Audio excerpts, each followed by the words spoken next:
সাইনো Korean পদ্ধতিতে প্রায় সকল প্রকার হিসাব করা হয় এবং অরিজিনাল কোরিয়ান পদ্ধতিতে কোনো কিছুর গণনা করতে গেলে এবং বয়স বলার ক্ষেত্রে ব্যবহৃত হয়।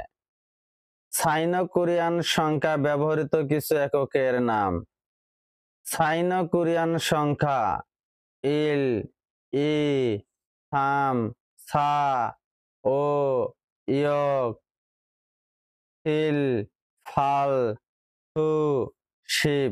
1 নম্বর হলো হেওয়াল, মাসের টা হিসেবে ব্যবহৃত হয়, যেমন ইল খেওয়াল, ই খেওয়াল। 2 নম্বর হলো নিয়ন, বছরের টা হিসেবে ব্যবহৃত হয়, যেমন সন খুবেক খুশিব সানিয়ন 1994 সাল। 3 নম্বর হলো থাল্লা, এর ডলারের টা হিসেবে ব্যবহৃত হয়, যেমন ইল থাল্লা, ই থাল্লা।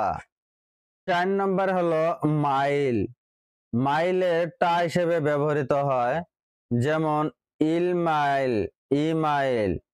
5 নম্বর হলো বন, এর নং এর টা হিসেবে ব্যবহৃত হয়, যেমন সামবন, সাবন। 6 নম্বর হলো বুন, মিনিটের টা হিসেবে ব্যবহৃত হয়, যেমন অবুন, ইয়কবুন।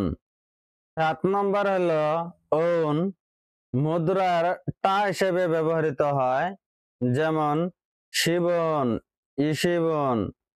8 নম্বর হলো ওয়াল, মাসের টা হিসেবে ব্যবহৃত হয়, যেমন ইল ওয়াল, ই ওয়াল।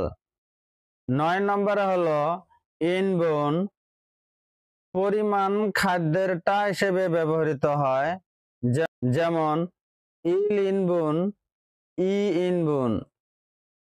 10 নম্বর হলো ইল, দিন তারিখ বারের টা হিসেবে ব্যবহৃত হয়, যেমন ইল ইল, ইল। 11 নম্বর হলো ঝু, সপ্তাহের টা হিসেবে ব্যবহৃত হয়, যেমন ইল ঝু, ই ঝু। 12 নম্বর হলো সো, সেকেন্ডের টা হিসেবে ব্যবহৃত হয়, যেমন ও সো, শিবসো। 13 নম্বর হলো সং, বিল্ডিং এর তলার টা হিসেবে ব্যবহৃত হয়, যেমন সামসং, সংসা। 14 নম্বর হলো হো, রুম বা ফ্ল্যাট গণনার টা হিসেবে ব্যবহৃত হয়, যেমন ইল হো, ই হো। সৎ বনছে, এর অর্থ হলো প্রথমবার। সু বনছে, এর অর্থ হলো দ্বিতীয়বার। স্যাত বনছে, এর অর্থ হলো তৃতীয়বার। নে বনছে, এর অর্থ হলো চতুর্থবার।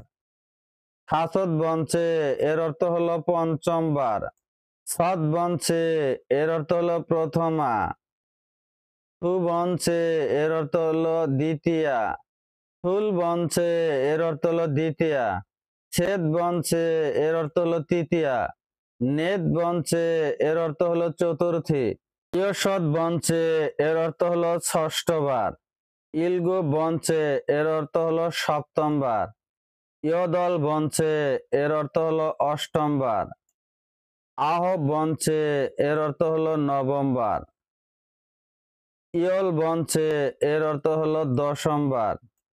ইয়সচ্ছে, এর অর্থ হলো ষষ্ঠমী। ইলগুপসে, এর অর্থ হলো সপ্তমী। ইয়দলসে, এর অর্থ হলো অষ্টমী। আহবছে, এর অর্থ হলো নবমী। ইয়লছে, এর অর্থ হলো দশমী।